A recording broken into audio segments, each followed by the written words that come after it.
Monday, October 28, 2014. This is your morning edition on I-24 News.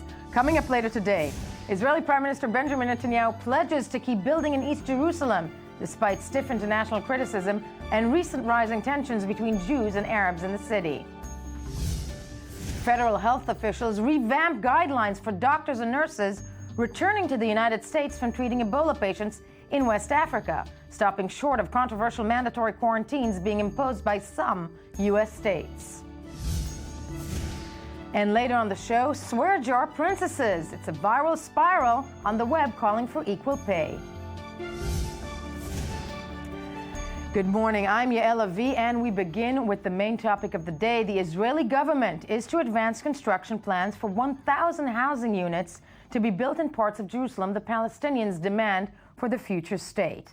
Now, the move, revealed by the Prime Minister Benjamin Netanyahu, is the first in what is expected to be a series of announcements this week on new settlement construction work in East Jerusalem and on the occupied West Bank. It comes despite a warning from the United States this month that continued construction would poison the atmosphere and distance Israel from even its closest allies. The disclosure of the plan comes amid a period of sharply heightened tension between Israelis and Palestinians in Jerusalem, which has been the center of daily violence in recent days. And joining us from Jerusalem to begin with is Miki Rosenfeld, Chief Inspector Miki Rosenfeld, who is the foreign press spokesman for the Israeli police. Good morning to you, Miki. Good morning. Miki, first of all, in terms of Jerusalem yesterday, once again, clashes in and around the city? That's correct. There were disturbances that were, in fact, in a number of different neighborhoods. In Silwan, Isawiya, and Ras El Amud, our police units were deployed in different areas in order to deal both to prevent and respond. And I can confirm and tell you that our police units very quickly moved in and dispersed the rioters. And there's still a strong police presence in and around the different neighborhoods today. We're also using observation and intelligence balloons to pick up information ahead of time in the different areas. How revamped is the security? How many more police on the ground? How many extra measures? Well, over the weekend, there were an extra 400 to 500 police officers. And at the beginning of the week, Sunday, Monday, we had another 400 to 500 police officers. So we're talking about almost 1,000, just over 1,000 police officers. Wow.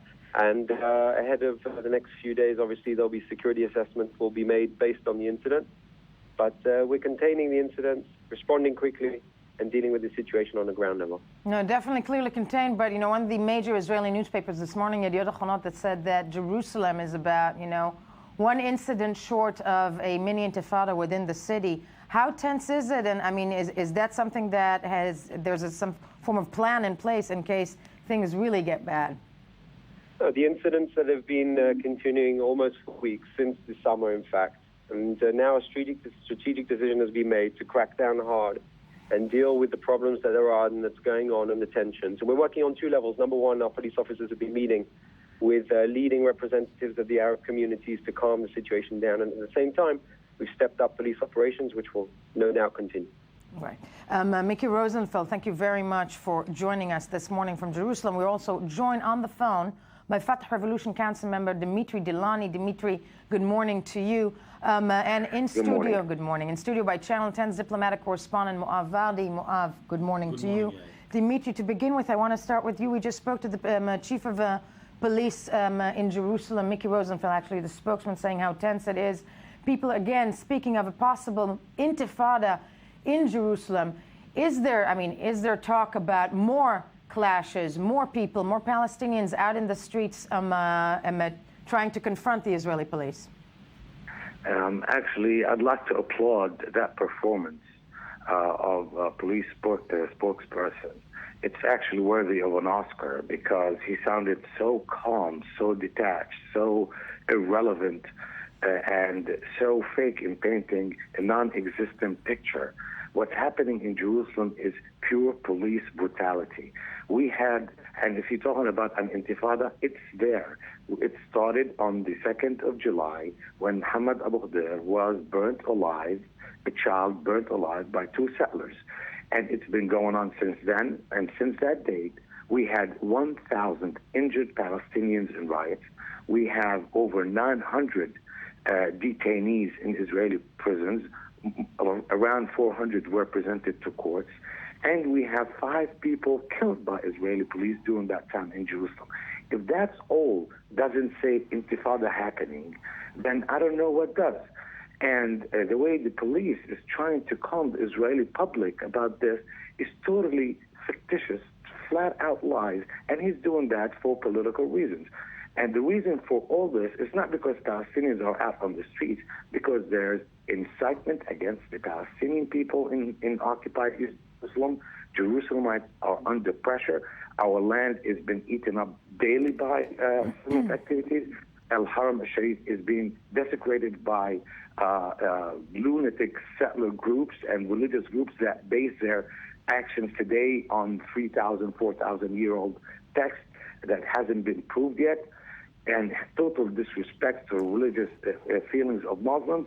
All that, and of course, add to that the economic suffocation, the lack of services that is entitled to us by the law, by international law, from the occupying power.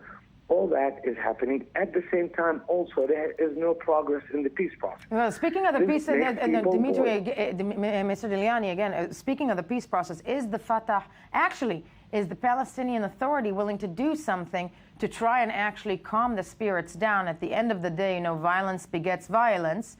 And what is the Palestinian Authority looking to do to try and actually to calm spirits down for the possible event that maybe, when it's calmed down, people will sit down and talk again? Well, it's been calm for years, and Netanyahu and his government have been evading the peace process and the political process. And not only that, they have been getting more aggressive into their aggression against our rights in our own occupied city. Now, you are dealing with the matter as if it is an internal issue. Well, it's not. For us, this is a foreign power trying to impose its agenda through a right-wing government with bloodthirsty police against us as civilians, and that's the way we look at it. While the policeman that you were talking to, he's talking about as if it's a rioting incident in Tel Aviv or something. They are totally detached from reality. The problem with Jerusalem, and finally the question with Jerusalem, though the battle is not territorial, it's the battle about a possible capital of a Palestine if it's ever created. It is. Well, actually, there's one fact, that it is not part of the capital of Israel. If you walk down the street, you know this is not Israel. If you see how the people are being treated by the government, you are sure that this is not a part of the capital of Israel. And if you see the Israelis behaving, I'm talking about even civilians, how they behave in those streets, you'll know it's not part of it. It's not the same language. It's not the same architecture. It's not the same anything as was Jerusalem. So one thing is for a fact that it is not. And you can tell even by the budget that is spent over there by the so-called municipality. You can judge by the number of homes being destroyed, torn down by the municipality with the help of the police compared to West Jerusalem. You can even tell by the traffic police tickets given out to people as compared to West Jerusalem. And then you will tell, and you'll be sure by numbers, that this is an occupied city and it's not part of the capital of the state of Israel. We don't need to do political lecturing. Facts are on the ground, can tell it all. Dimitri Diliani, Fatah Revolution Council member, thank you for joining us from East Jerusalem this morning. As we said, we're joined in studio by Moav Vardi, Israeli Channel 10 political correspondent. Yesterday, the Israeli Parliament, the Knesset, opened its winter session amidst, obviously, the announcement of new settlement constructions, scuffles about the budget, and what looks like a very stormy, wintry Parliament session. Let's take a look at the following report and see what's on the agenda.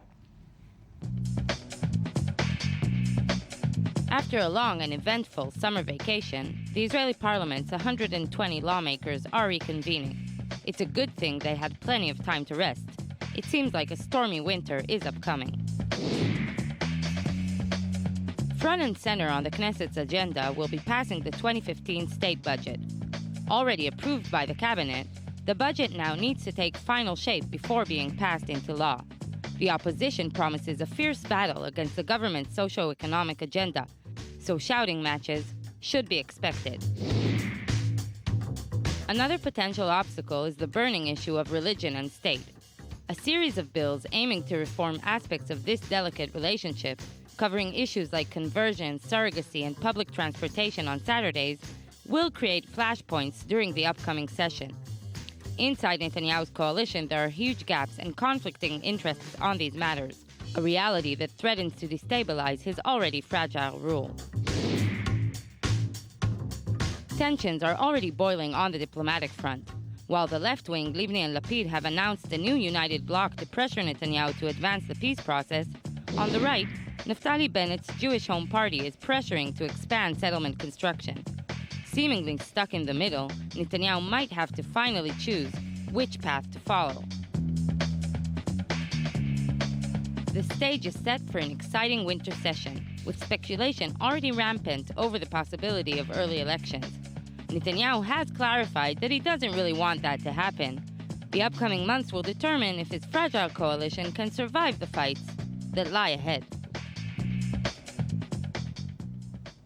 Moav Vadi, political correspondent of Channel 10. Before we touch on the Knesset, I do want to say, though, because all the international newspapers this morning and yesterday were dealing with the announcement of Benjamin Netanyahu about the extra 1,000 units in and around settlement buildings around Jerusalem. What is the agenda of the Israeli government when that is announced, seeing as the international condemnation is so fierce against announcement as such? So here is the thing. I think that we should look at it as some kind of surviving strategy by Benjamin Netanyahu, the Prime Minister. Yeah. Internal strategy. Why? Because, if you look into this settlement announcement, he announced yesterday morning that he is going to advance the planning of 1,060 units in Ramat Shlomo and Har Homa. What does it mean? It doesn't mean that any single house is going to be built in the coming foreseeable future. Advance the planning. The planning is like a bureaucracy tube that can last for 1 year, 2 years, and it's always in the hands of the government. But isn't that semantic lingo that you and I understand, be it as journalists or you covering the Israeli Knesset, and the world doesn't understand it as such? I mean, he must have known that an announcement like that is going to create condemnation in a city that is about to blow up, no? Yes, but Netanyahu has to maneuver between his needs to survive politically with this coalition, with these right-wingers, and the international community. Now, in this, trade-off, I would say, if he would announce really on building units in Ramat Shlomo, and the fact is, there are like 1,000 units, the Biden units from 2010, okay, they are now ready to be marketing and to start to build next morning. Netanyahu refrained from doing so in order not to flame the international arena too much, right? So he decided to go for the advanced planning. Okay. That's how he can keep the right-wingers within the coalition, some kind of, pacify them. And on the other hand, yes, he's going to suffer this condemnation today, yesterday night. Maybe we'll see a bit more today, during this day. But you see, it's like those condemnation, and I'm sorry to say that we've heard from the international community over and over in the past year, with every tender, with every settlement announcement in the past year. You must remember, after any prisoner's release tranche, we would see some of those. But on the other hand, and this is the thing, Netanyahu, there is an expression in Hebrew, kereach mikan umikan, which is from right. So you try to win both, but you end with nothing. So the right-wingers, they told me yesterday night, I'm talking about senior leaders of the right-wingers in Israel, they're saying this is just a public relations trick by Netanyahu. They are reading between the lines. They said this is not real settlements building. This is nothing. This is not giving us the answer we need. And on the other hand, Netanyahu is going to suffer today, hammering from the international community. So he tried to win both. He ended up lose both. So speaking of that and trying to maneuver between those, between the coalition and the international arena, how shaky is the coalition? The Knesset, the Israeli parliament, opened its session yesterday. Many things on the agenda. The Prime Minister came out last week saying that most likely elections are coming. But again, other people like you, political correspondents, said that that's also words that he's throwing into the air. Is this coalition going to last this session? My bet is it's going to last. Okay. And I tell you, it's like a married couple. It's not about how much love they are or how much mutual interest they have. It's about what they have to lose if they divorce. And this is the issue, because if this coalition is going to collapse, almost any part of this coalition, except maybe Naftali Bennett, is terrified. The Jewish house is terrified from going to the ballot right now, to going to elections right now. Lapid is going to lose many of his mandates. He's not going to be close to his 19 mandates he have now, 19 seats. Livni might even not go to the next Knesset, as well as Avigdor Lieberman. So they has a lot to lose. So despite all the reasons on the paper, theoretically, that they don't have in common, and we can feel, you and me, a paper full of items. Why do they not have to sit together? There is no mutual basis, Despite that, they are not rushing to elections. They are not rushing to collapse this to tear down this coalition, because the price is very heavy. They don't want elections. Including Prime Minister Netanyahu. If there were elections, Sure. He most likely also would not garner that many. Well, he had to actually go into a mutual understanding with Yvette Lieberman. That's done right now. Yeah, I don't remember in recent years, maybe you guys remember, a president to this situation when the ruling party, when the prime minister ruling the party which is not the biggest party in the Knesset. So now Netanyahu is only second biggest party in the Knesset after Lapid, and he is prime minister. This is very shaky. But again, the glue that sticks them together is the glue of fear, not the glue of interest. It's like the coalition of the unwilling. But he has the least to lose, because he can always form another coalition with the ultra-Orthodox and with the right wing. But you never know what's going on, what will be going on in next elections. Yeah. Lieberman resents him. Naftali Bennett resents him. Yair Lapid and Livni, of course, resents him. It's a reshuffle. Netanyahu doesn't like to take major risks. He likes to play it very, very solid. He has a coalition now. He is prime minister. The single criteria for him is how to survive another term in office. And in this purpose, in this sense, holding this coalition serves him the best. That's what he will do, unless someone is going to break all the rules, but I don't see it coming in the foreseeable future. And finally, on that note, if according to a very, a political theory, or your analysis, then the status quo remains. How does that bode for the peace process? Nothing's going to move on that. Okay, so first of all, don't expect anything before November 4th, which is the midterm election, but it is like in 2 weeks from now. And the question is what's going to be next. The Palestinians already delayed the motion in the UN Security Council for January. Why?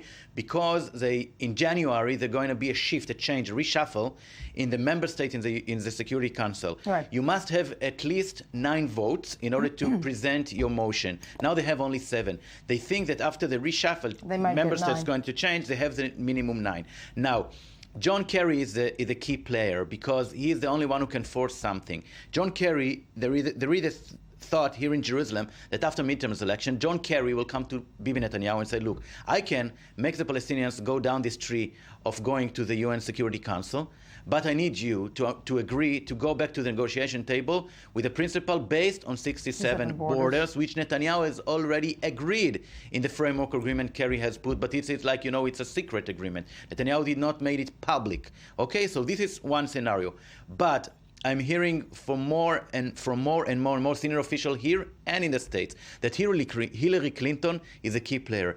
John Kerry and mainly Obama would not do anything that might risk Hillary Clinton's chances. A nomination or a chances for running as president in 2018. If a big step by Kerry and Obama will require a fight with Congress, that will fight a fight with Democrats, Hillary Clinton might tell them, guys, wait, don't do it now. It might harm my race to presidency.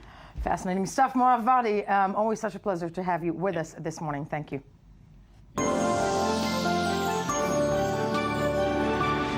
On to our next topic. The U.S. military is isolating personnel returning from their mission to help West African countries curb Ebola, even though they showed no sign of infection. And a nurse who treated patients was being allowed to go to her home state after New Jersey forced her into quarantine. On the other hand, federal health officials have revamped those guidelines, stopping well short of controversial mandatory quarantines being imposed by some of the United States states. Now, to hear more about it and about what some may argue is a mass hysteria spreading in the U.S. faster than the virus itself, we are joined in studio by I-24 News senior news editor Ruthie Sinai. Ruthie, thank you for being with us. First, let's take a look at the latest about Ebola around the world. Although international pressure and worldwide attention have begun to bear fruit with new experimental vaccines and blood serum treatments, the waves of panic over Ebola are still high. Australia has temporarily closed the door to people seeking humanitarian entry from Ebola-affected countries, and 3 American states have decided to impose mandatory quarantines for people with the risk of having contracted the virus. The order will likely face its first legal test this week after a quarantine nurse in New Jersey said she would file a federal lawsuit against the act. A top Red Cross official who last week predicted an estimated end to the epidemic within 4 to 6 months announced his concern over the growing hysteria. I'm more worried about the panic and the fear and the stigma and discrimination, because those factors can fuel the propagation and the epidemic more than the virus itself. But in the meantime, Ebola is taking the spotlight while other diseases have long ravaged Africa with dozens of victims and no end in sight. 100,000 Africans are infected annually by the veteran cholera bacteria, which thrives in low sanitation conditions. Africa's populations are also extremely affected by malaria caused by blood parasites. The African region accounts for 85% of malaria cases and 90% of malaria deaths worldwide.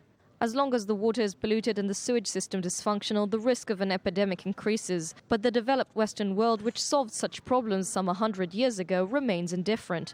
Perhaps it's the lower death rate, 1,000 people dead from cholera in 2014 to Ebola's nearly 5,000, that drives away the world's attention.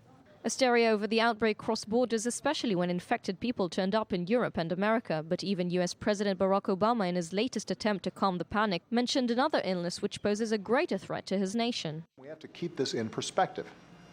As our public health experts point out, every year thousands of Americans die from the flu. The global attention and new attempts to stop Ebola could bring progress to the development of other vaccines. Until then, it appears that the interest in Ebola derives from the efforts to prevent it from reaching the rest of the world rather than a genuine concern for the people of Africa. Joined from New York right now by freelance journalist Adam James Levine. Adam, good morning to you. Adam?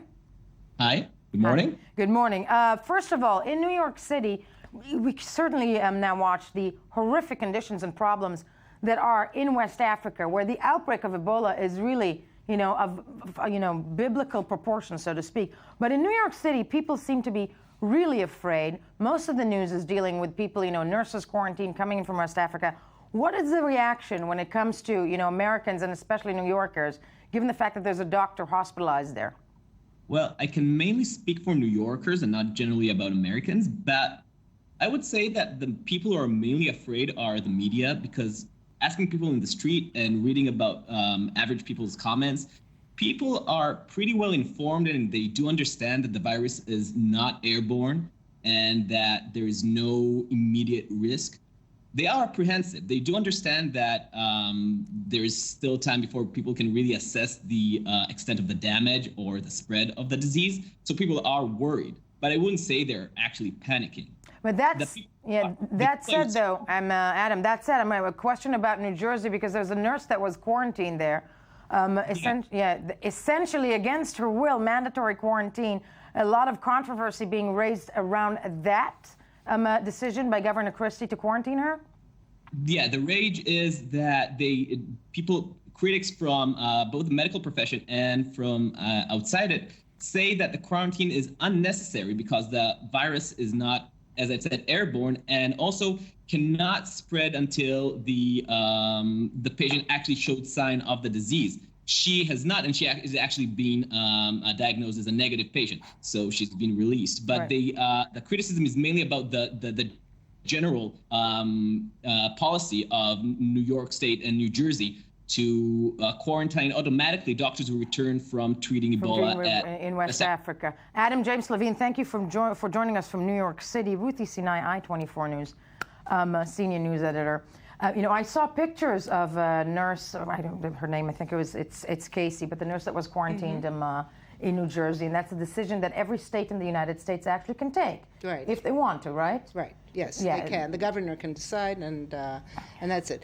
But look, I think her case was extreme. I think it's a case of a politician, in this case, Governor Christie of New Jersey and Governor Cuomo in New York, too, next door, wanting to show that they're doing something, to... And by something, I mean, we have to repeat that she was put into a tent without running water. Right. Although they Yes. say, she had everything she needed. She had a phone. She had, she wasn't starving or anything. And the tent was in Newark airport. Yes, Right, there we yeah. see her. Yes, okay. She's from Maine, and she wanted to go back home, and they insisted she stay in New Jersey. She's now gone back home. Look, I think it's really a question of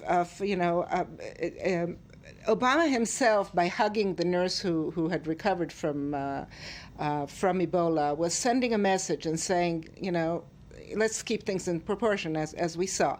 One of the big concerns is that, given this panic, people or caregivers and medical personnel are not going to want to go to Africa to take care of the people who are really ill, because they're going to be afraid that when they come back home, not allowed to be bed, and that they're going to be quarantined. And there's this one doctor, for instance, who's saying, "I'm just going back for a few days to visit my mother, and I'm not going to go back because of this. They're going to do this to me."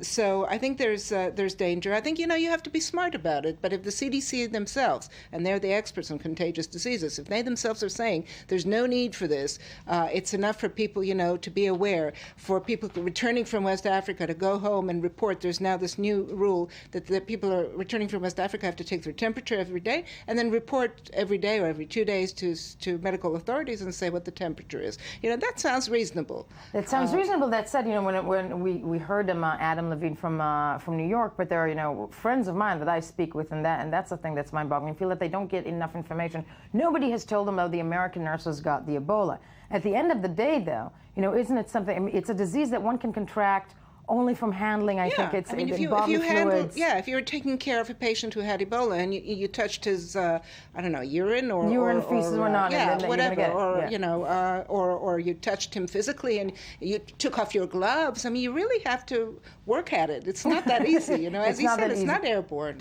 And if you don't come in contact with somebody who does, even if you come in contact with a carrier who's still not developed the symptoms, you're not at risk. That is not it's not enough to. So like anything else, and New York, a lot of these big cities, they're crowded. There's people. I mean, the frightening thing about it is understandable, but at the end of the day, still, I think mandatory quarantine is something that I find frightening. That said, it's happening in a different country. Ruthie, thank you for joining me this morning. When we get back, a new ISIS, Islamic State organization video shows a British journalist reporting, quote unquote, in Kobani, saying it is in the hands of the militants. First, though, let's hear some more of the morning headlines.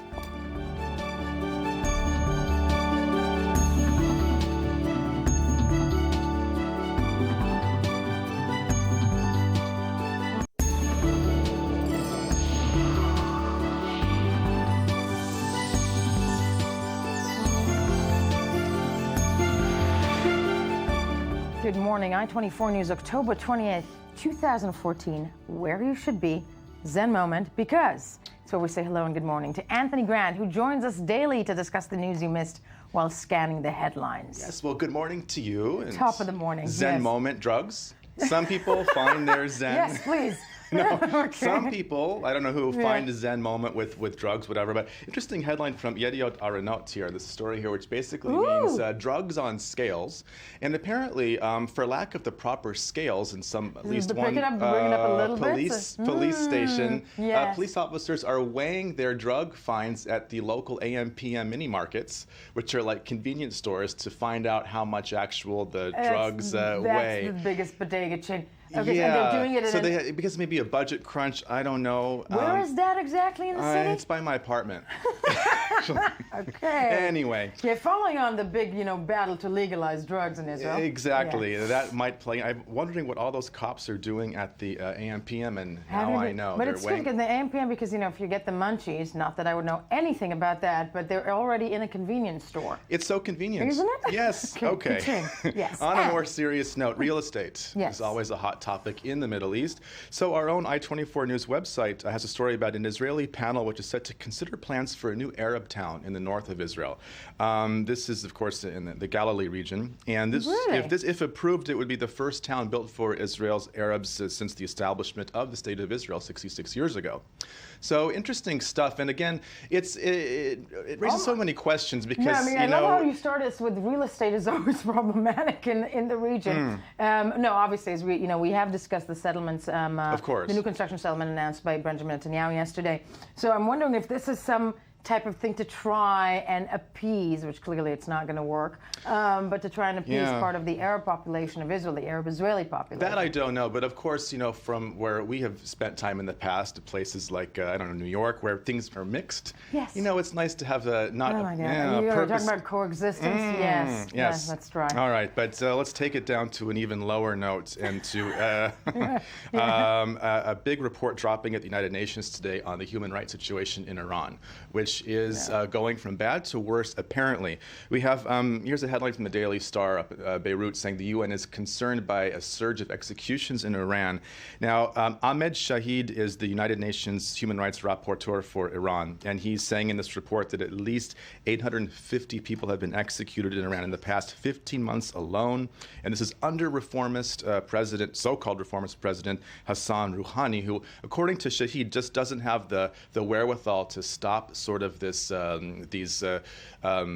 these injustices in progress, if you will. Yeah, it's an interesting headline also because now, as I think we have about 4 weeks or approaching for the deadline for the negotiations between Iran and the world and world powers, so to speak, is that even going to come into play? Which sadly, I think the UN is one to point out that it never does. I mean, look at Saudi, for example, and lack of rights there for several minorities, or not minorities. And in the meantime, this guy, Shahid, very courageous guy, is persona non grata in Iran. So he's no surprise there. But it's on another Iranian note here. We have Al Arabiya, which of course is from the Saudis, which talks about this acid attack outrage in Iran. Disturbing picture there, but this is in the news. In the past month alone, 4 women at least have been doused in acid by assailants on motorcycles in the Iranian city of Isfahan. Why?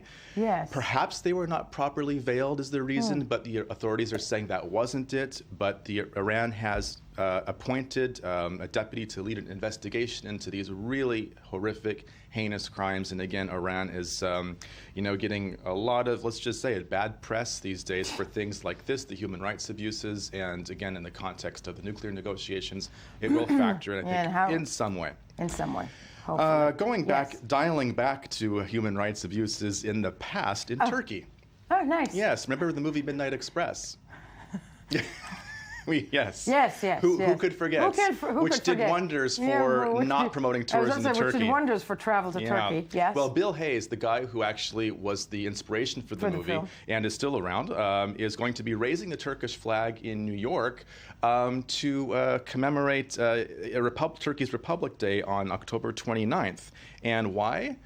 I don't know. Yeah, I was about to say. No, because he wants to say that he actually likes Turkey, that the movie portrayed every Turk as bad when only the Turkish prison was bad, and boy, was it bad. Oh, yes, I was about to say. I mean, I think to this day it's used as slang about things that might happen to you if you do X. He was only 23 at the time, then he was caught trying to smuggle 2 kilograms of hashish outside of Turkey, and of course, movie history. Well, clearly, you should have come to Tel Aviv, where they weigh it, and at the scale, the mini market. Yeah. Okay. Different cultures. Different times. Yes. Mussolini. Yes. Today in your Mussolini news. His air raid bunker is going to be open to the public. Finally, after 74 years, it was a converted wine cellar. Now that is things you should do with dictators' bunkers. No. Yeah, well, it was originally, wine. It was originally wine, then a bunker, and now it's back to wine. I think it's headed back in that direction. That's lovely. Yeah. So all I can say is I'm very glad Hitler's bunker was bombed. I said it. Don't worry. Don't pick up on that one. As am I. But this one, let's see what happens. New cultural attraction. And of course, the battle is heating up in Greece. We talked about Amal Clooney. Amal Clooney. I'm having a really hard time calling her Amal Clooney. Yes. I really think he should have changed his name to Alamuddin. Yeah, I think so too. Right, Maybe he will in some movie. In the meantime, Yes. the Greek press got wind of an op-ed piece in the Telegraph saying, no, those marbles should stay, those Parthenon marbles should stay in England because Greece was under Turkish occupation when Lord Elgin bought them, so it was legal. Bought them. Yeah. Right. So Yeah. now Ethnos, Greek paper, is saying, hey, it's basically the slugfest is in progress. There's a picture of Clooney there. Well, Amal. Well, Amal, yes, that's true. And the lovely art in the background. And, it's just, this is heating up. It's huge. You see that this is already a movie in the making. Clearly the Greek are going to win. Come on. Don't you think?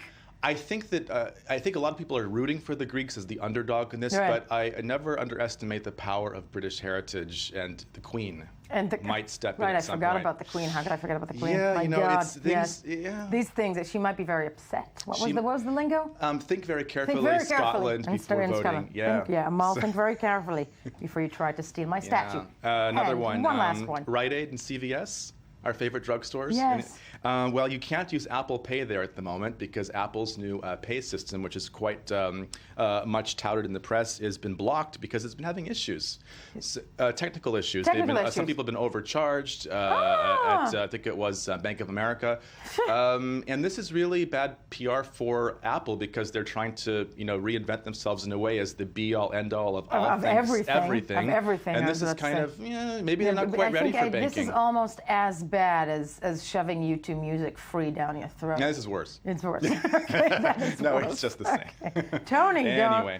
always a pleasure. Lovely. Don't go anywhere because you're here with us for the next hour. Very good. Yeah.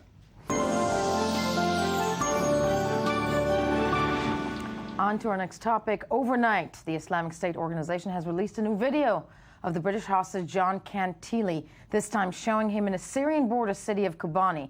Now, in a segment that lasts for more than 5 minutes, Cantili argues, and quote unquote I say, that unlike Western media accounts of recent days, Kobani is mostly under the control of the terror group of the Islamic State organization.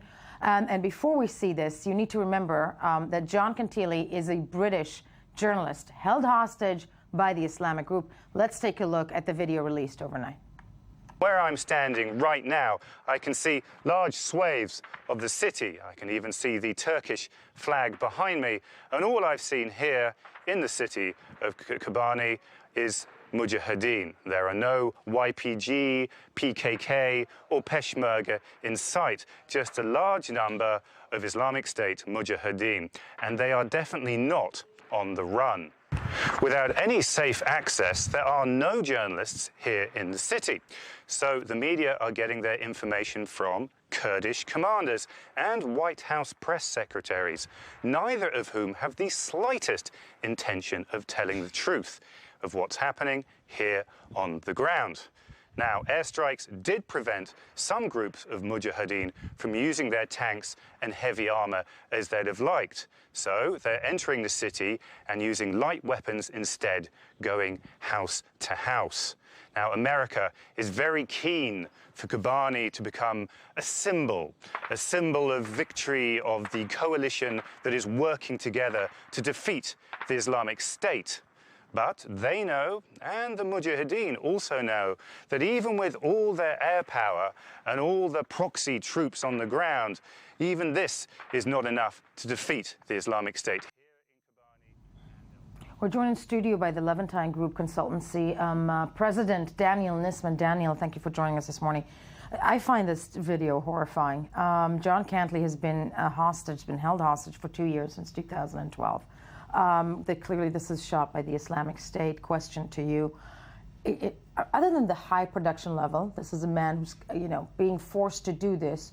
Who can we believe? Because Kobani, this city that we have been covering for the course of the last month, clearly nobody knows in the hands of who it is. And out comes this, and I'm wondering, how can the West combat, at this point, just this amazing, horrifically so, PR, isn't it? Well, first let's start off with the situation in Kobani. The ISIS has advanced inward toward the city, closer to the border crossing from the south and from the east, and they do control large portions of the city.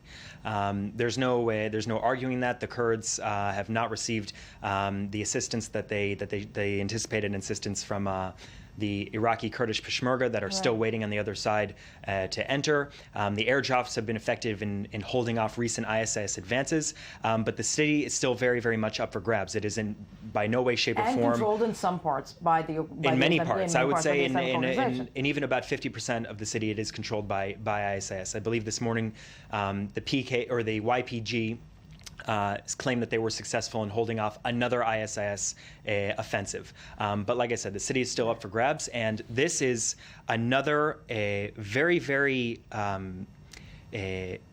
efficient fusing of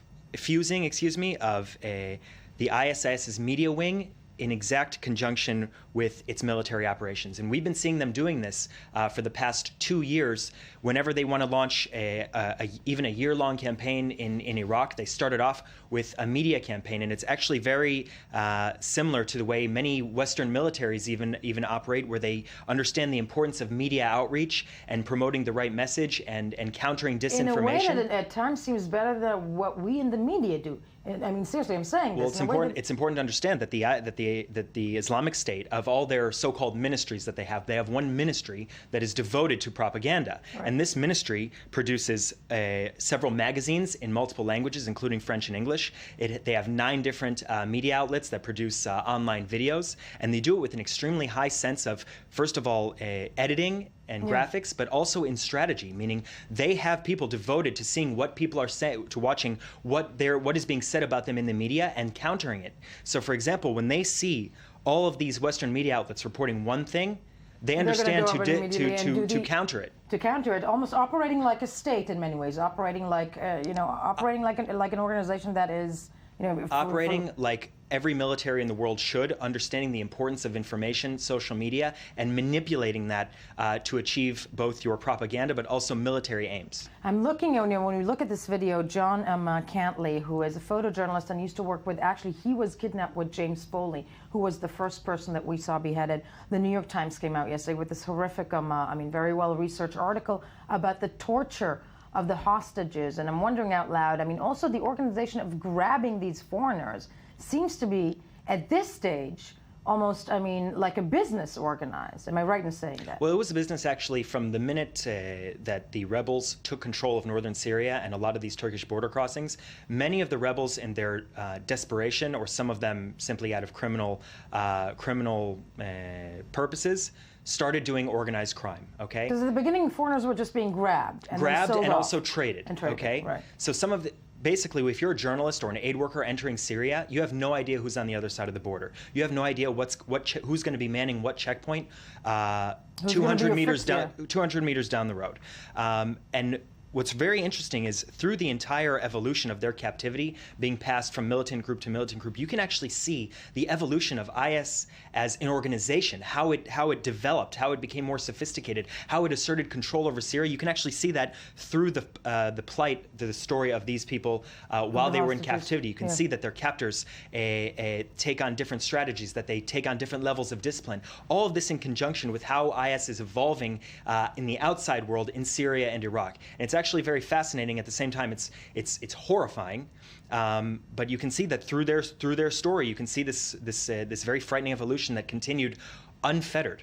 And organized, but basically building itself as an institution. A very frightening level of organization, absolutely. Daniel, listen, sadly, all the time we have horrifying stuff, as you said. Thank you for shedding light on it. And when we get back, after 20 years of planning, the Museum of the History of the Polish Jews opens today in Warsaw. We will take a closer look. First, though, as in every morning, let's hear some more of the morning headlines.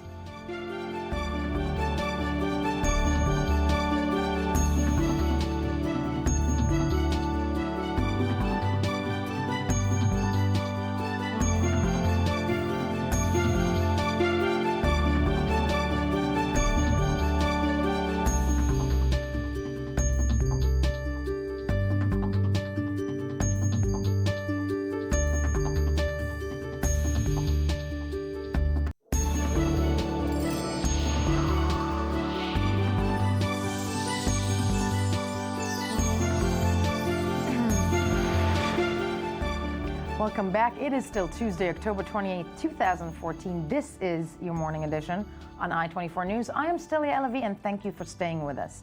because this is a very interesting topic that I actually very much like. So, how can you turn 1,000 years of history into a 2-hour tour? Apparently you can. After 20 years of planning, the Museum of the History of Polish Jews opens today, as we speak, in Warsaw, and aims to tell the story of the Polish Jews before, during, and after the Holocaust. Israeli President Reuven Rivlin will attend the opening ceremony. He's there right now, as we mentioned. And we are joined in studio by the Educational Program Coordinator at the Museum of the History of Polish Jews, Tzipi Zairi. Tzipi, good morning to you. Good morning. Now, before we break this down, let's take a look at Mandy Kosarowski's report about this new opening today. 7 decades after 90% of Poland's Jews were murdered by the Nazis, the country is making an important step towards reintroducing, perhaps even embracing, its Jewish cultural memory. Today, in the heart of the ominous site where the Warsaw Ghetto once stood, the Museum of the History of Polish Jews will open its main exhibition in an official ceremony headed by both the Polish and Israeli presidents. And unlike what some might expect, this museum will not only focus on how the country's Jewish population perished, but rather on how it lived and thrived. This museum will help people be less ignorant. My dream is that every non-Jew who visits will leave knowing more about Judaism and Jews, and that every Jew that visits will know more about Poland and the rich cultural experience of Poland. The ambitious exhibition is comprised of 8 large galleries, each dedicated to a different time in the Jewish history of Poland, which traces back to the Middle Ages. The Holocaust is the subject of only one of these galleries. The original idea for the museum was suggested some 20 years ago, and completion of the building ended up costing $67 million. It serves as a monument to the marvelous community that is forever lost, but also as a beacon of education for the entire public, for there is no Polish history without the history of Poland's Jews. We're joined in studio by Tzipi Zairi, the Educational Program Coordinator, part of the people who helped move along this project. When it comes to Poland's Jews, and I think what's very interesting and wonderful about this museum is that it doesn't actually just deal, it's very important, but it doesn't just deal with the Holocaust, which is what we, the greater public, so to speak, know about Poland's Jews, that the bulk of them was assassinated during the Holocaust. Which is true. Which is true and horrifying. But this is the history of people don't realize how many Jews were living in Poland before 1939. About 3 million. 3 million, right. It was about, at that time, at the beginning, it was about 10% of the population. Not only in numbers, but in the impact they had on the general public. And culture, culture. Finance, business. There were times where they had 600 Jewish newspapers in Hebrew and Yiddish. Yeah. 25 theater. You don't have it in Israel now. And those are Poland's Jews. And this museum looks to commemorate the history of their creation, of the community. The community, the creation, their interaction with the Polish population. You know, a few years ago I was talking to a Polish student, because I deal mainly with connecting young people, right. Students and teenagers from Poland and Israel, getting to know each other. And I asked her, she was writing her PhD on Hasidim. And I asked, she was not Jewish, of course. Right. What do you want with this? Ultra-Orthodox Hasidim, which explained to the English speakers, yes. And she said, well, I'm more connected to it than you are. Because of the history I know of Poland, the history, I know the names, I know the places. Yeah. Why wouldn't I write a PhD? Now, why did it take 20 years to build this museum? Because if Jews were such a big part of the Polish history, why did it take so long? Poland, for the last many years after the war, was under a communist regime. And nationalism was not allowed. And many topics are not to be mentioned at that time. And then when they came out of it, they were trying to reconstruct their national identity, including the Jewish issue. Second, I think that Poland started very fast looking towards the West. Right. Looking for contacts in the United States. All the Jews that disappeared along the centuries, either they were killed or left Poland. Well, I mean, after the war, I mean, if there were 3 million Jews, Polish Jews before World War II, I mean, what was left after the war? It's like it's a staggering small number. A very small number, and they went away. And they went away. And one of the main arguments is against Poland is also that when the war began in 1939, when the Germans and the Nazis came in, they were actually being assisted by the bulk of the population. But Jews were also helped. Yeah. Yeah. The largest number of righteous among nations is from Poland, naturally. So there are very dark chapters in this history, but very nice ones too. And which we always have to remember. What are the reactions in Poland to this museum? Was it accepted? Was it, were people looking forward to it? I'm sure it was both. But, before the museum was opened, I sent a group of Israeli students to spend the summer there, and they were interviewing the neighbors around this building. Right. Look at the building from your perspective. What do you think? And they got mixed answers, but most of the population was very, very thrilled to see it open, because they see it as one more step towards the free world. Right, towards the West, actually. The West, and of course, the West. Let's be honest. That's the thing that interests them the most. Exactly. And they made it in a way that nobody can say it is our indoctrination. You see, the money for the building was given by the state, the Minister of Culture. The land for the building was also given by the state, I'm sure. By the municipality of Warsaw, by the former president that was killed in a air crash. But the core exhibition, or the decisions about how to present every chapter, was done by an international committee without interference of the state of Poland, with consulting Jewish historians all around the world. So the committee was given a free hand, actually, to portray the history of the Polish Jews. And I must say, it's a wonderful, because, as you mentioned, so many years, I mean, Poland's Jews were in existence for many, many, many, many years, and very much part of the culture. And as we saw in the footage, amazing stuff there, such as old reconstructions of synagogues, a lot of arts that we can see, almost as the story, and dealing mostly with life rather than just death, but what they created throughout their life. There is a pavilion, or what they call a gallery, about the Shoah, the Holocaust. Right. There is one. And that was checked and approved a million times with collaboration with Yad Vashem. Yad Vashem, which is the leading museum commemorating the Holocaust in Israel and in Washington. But let's say the reconstruction of the ceiling was done by art students from all around the world. Lovely. Right. And it's and as we said, opening today in Warsaw, the museum that tells the story of Poland's Jews, and very much an illustrious and very long history, and deals a lot with life rather than just death. Tzipi Zir, thank you so much for joining us this morning, and we look forward to seeing more of it. It's a big day for me too. Amen. Okay. Thank you. Bye-bye. And to something completely different.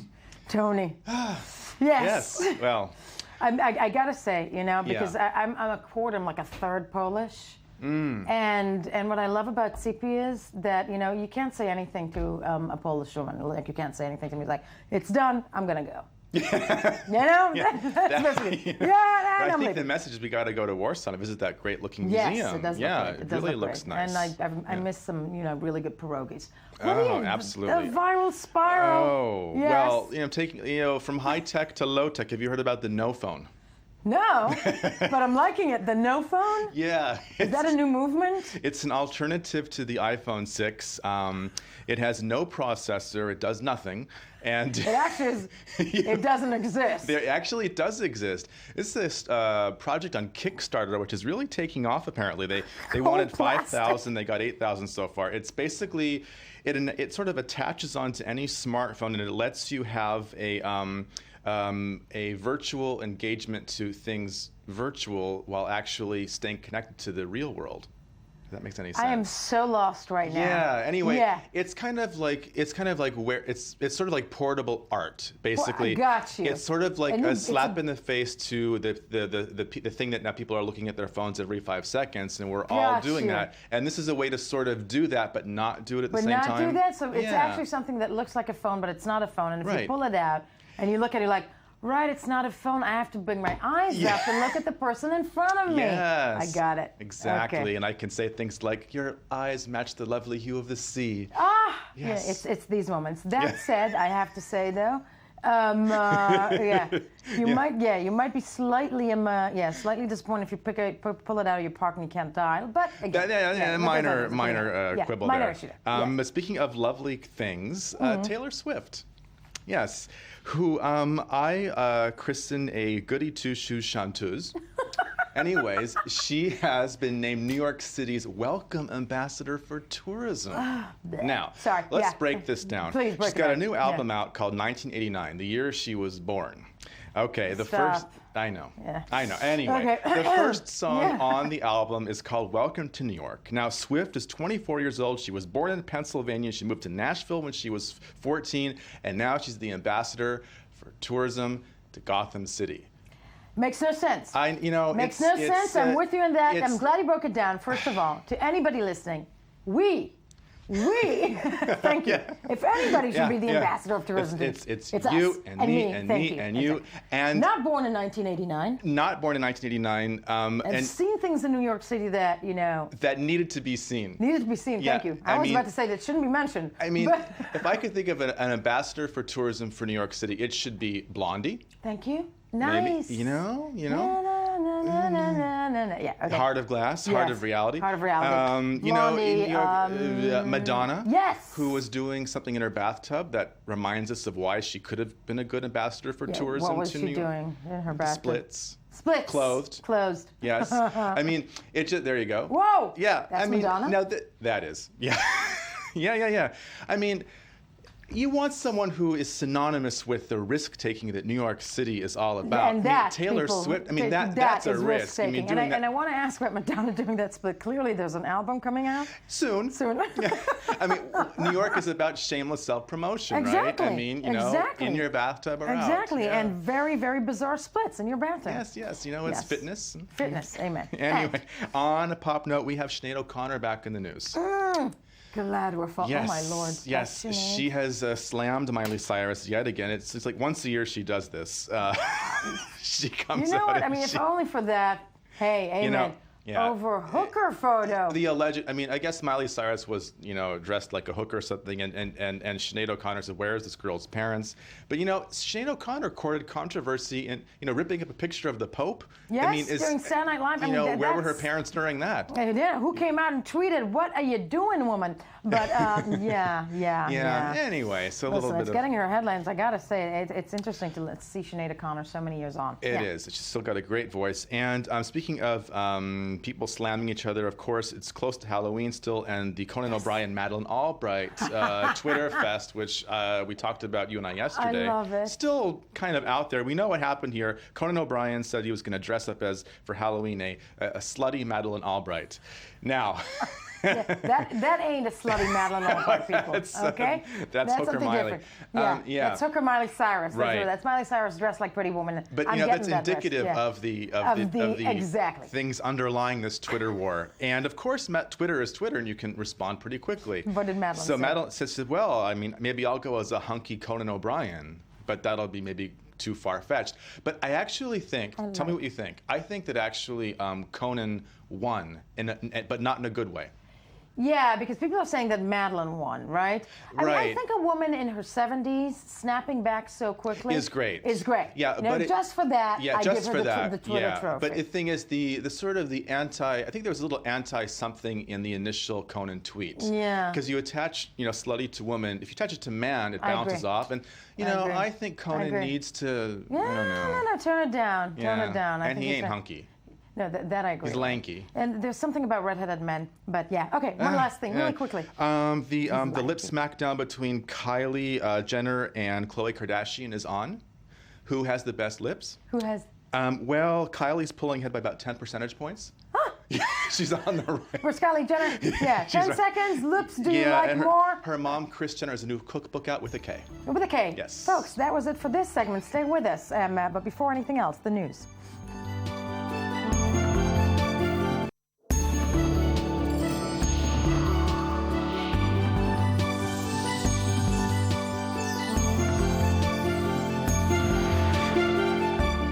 Good morning, and thank you for staying with us. October 28th, 2014 on I-24 News, your morning edition, where you should be, because we're joined in studio by I-24 News editor Karen Kirsch, who usually joins me once a week for anything you need to know to get upset about how we women actually do not have equality yet.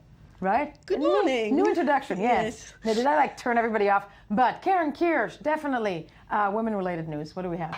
Well, we're starting off with Melinda Gates. Okay. Who co-heads with her husband Bill Gates, the biggest charity foundation in the world.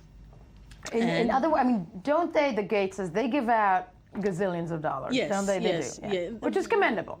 Totally commendable, and they're sort of doing, the kind of dreams that we have. We want to tap into a problem and solve it. Yeah. And we can do it because we made billions. So I think that's really, really commendable and makes great. Me wonder, can they tap into our, home lives and solve certain issues there? Well, and they're starting to tap into the matter of women's inequality.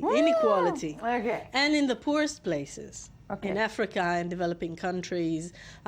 Essentially, that's what Melinda Gates is leading. She's saying that they have really recognized that unless you take the women and you bring them out of the inequality and sort of promote them, these countries will stay behind. No, that's the one, I think it's the million-dollar question, so to speak, when we're discussing inequality in Saudi Arabia or in other places around the world, it's, the women, and people always say, why don't the women do it for themselves? Because you have to actually uplift them in poor countries and third world countries. Yes, it's uplift, and it's also changing things, and it's doing things in a different way. One of the things that they're trying to do in patriarchal societies, and it all seems very, very sort of intuitive. But nobody like treating contraceptives, okay?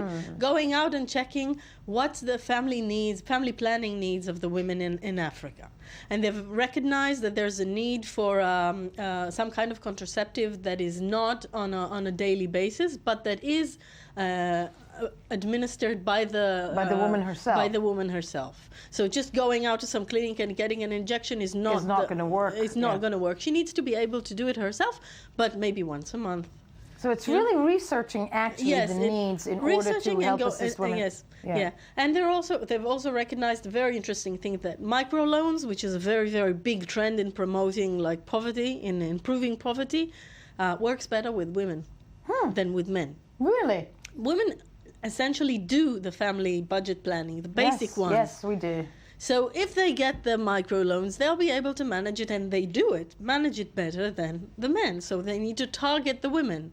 And microloans are talking small amounts of money, actually, just for the household, not to help women start. Not necessarily. It's also for starting businesses and going and creating sort of women's co-ops. And they've also recognized that women work better with women. In promoting little businesses, yes. Really? Yes, in Africa and places like that. Women work better with women? In these places, yes. I guess it's different than the Western world. Yeah, where we have a different kind of competition that comes into it.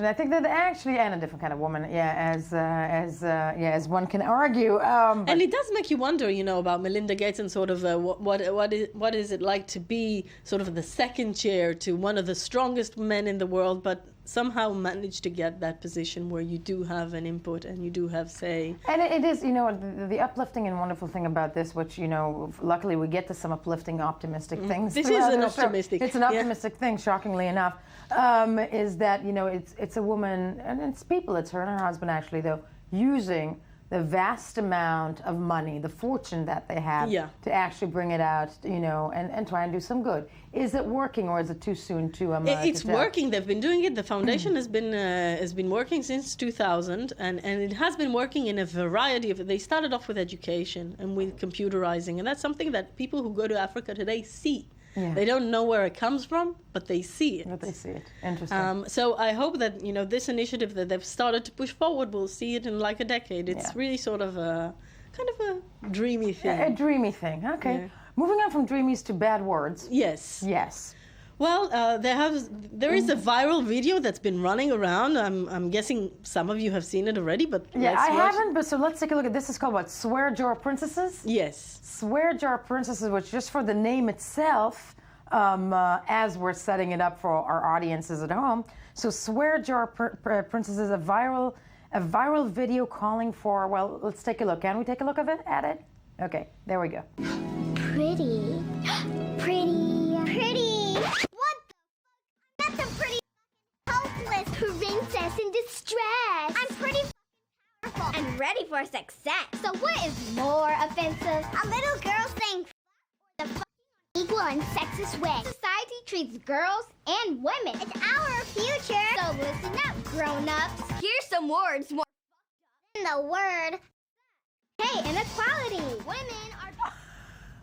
Wow. First of all, clearly we should have bleeped the F word, but... there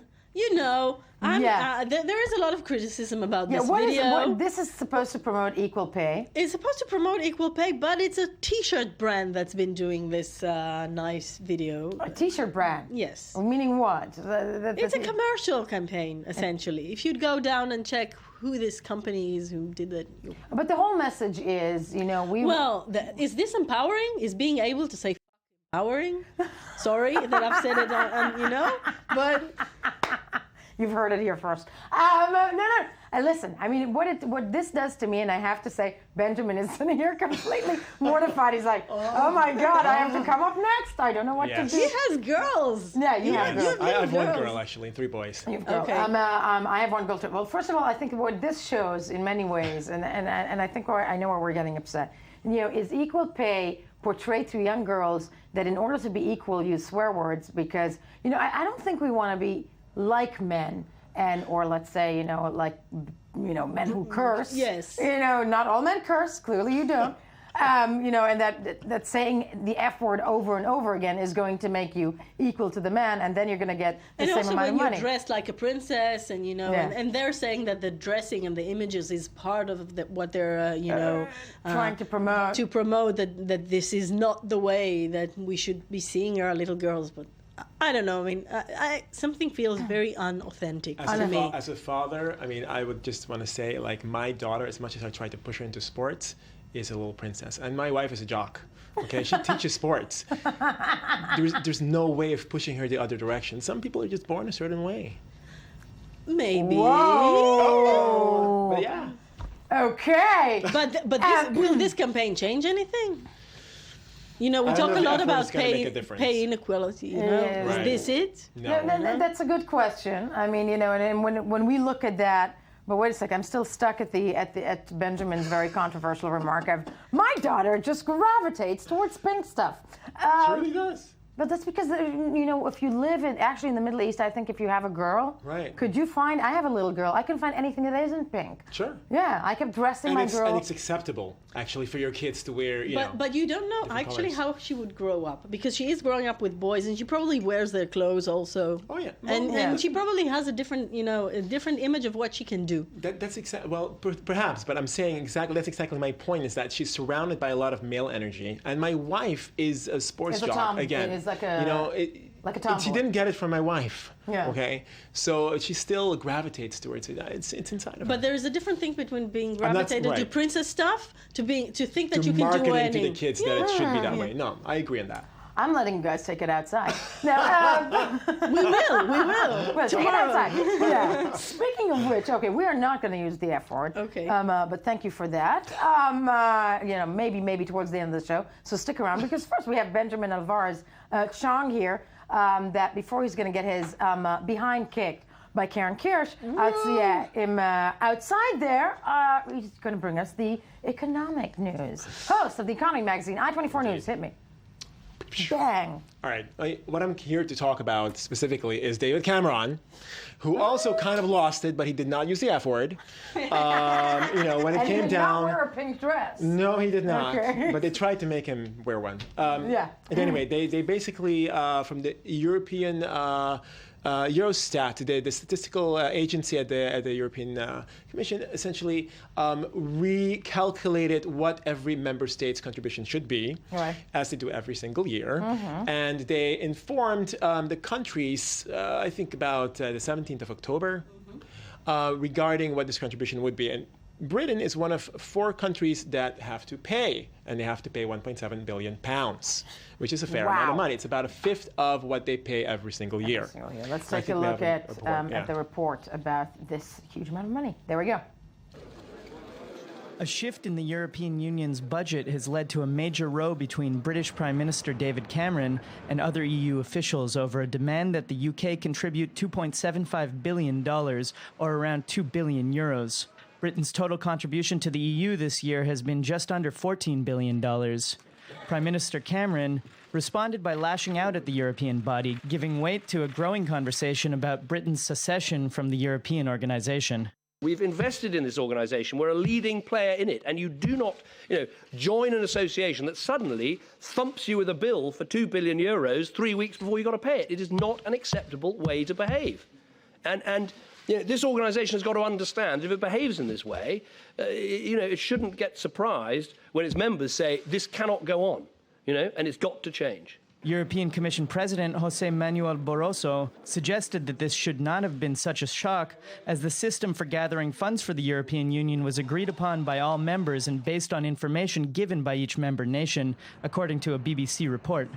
European finance ministers agreed to sit at an emergency meeting to deal with the issue. These emergency meetings need to take place. The figures need to be thoroughly investigated. An explanation of how this happened needs to be properly produced. England is not the only member country being asked to pay more. The list of countries compelled to pay includes the Netherlands, Cyprus, Italy, and Greece, according to a leaked EU document. Meanwhile, it lists France, Poland, Austria, Denmark, and Germany as set to see a reduction in their bills. German Chancellor Angela Merkel expressed sympathy for the British reaction. It is not easy to pick up 2.1 billion euros once the budget is voted or when in full preparations for the next budget. That is why we find that finance ministries should think about this again. As of now, the sum is expected by December 1st. Still, nothing seems to be set in stone as the EU works through another bump in the road. Well, this European Union thing is just going so splendidly. It's kind of like a marriage. Yeah. For better or for worse. For better or for worse. But, when you look at this, first of all, why was England asked to pay more? Well, essentially what happened is there are various stories about this. But on the one hand, it's really a recalculation of the contribution that each country should give based on their output. Right. Now, England has been doing pretty well, and therefore they have to give a little bit more. They're also using a benchmark year 1995 and looking at the gross national income since then and seeing how well, how much better are they actually doing. So England, the Netherlands, Italy, and Greece were asked to actually increase, not 1.7 billion pounds, mind you. Greece is probably doing better in terms of this benchmark? Yes. Compared to this benchmark, yes. They seem to be doing, they're looking into figures that weren't reported before. They're looking in, it's also a reorganization of the financial information. They're looking, for example, in Britain at how the income from national charities is going to be included, also how investments are included. That all boosts the output tremendously. The output, well, first of all, Greece, correct me if I'm right in saying that Greece most likely cannot afford to pay more. I mean, this is a country that's just strangely, you know, when you look at all these different articles that are out there, no one really mentions Greece or Italy for that matter. Yeah. You know, it's really the Netherlands that they mention, which is about, you know, their contribution this year, the extra contribution is about 600 million euros. And Jeroen Dijsselbloem, the finance minister of Holland, has also said, you know, well, I'm definitely going to look at the numbers, but if they seem to be right, I'll pay it.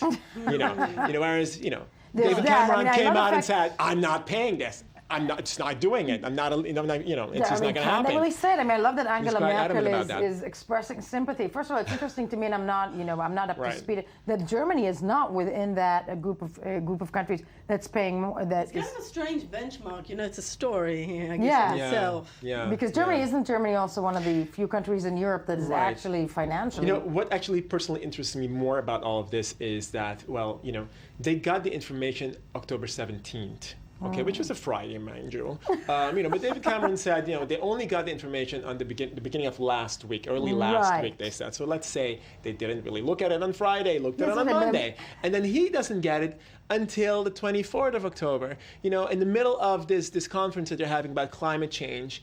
And then he decides on Friday, you know, to be upset. Quite interesting. Yes. Yeah. One can only imagine that it has to do with the elections. You think? Yeah. You know, everything, of course, has to do with the elections when it comes to that. But, you know, interesting to follow that through. And finally, really quickly, though, can they say we're not paying this?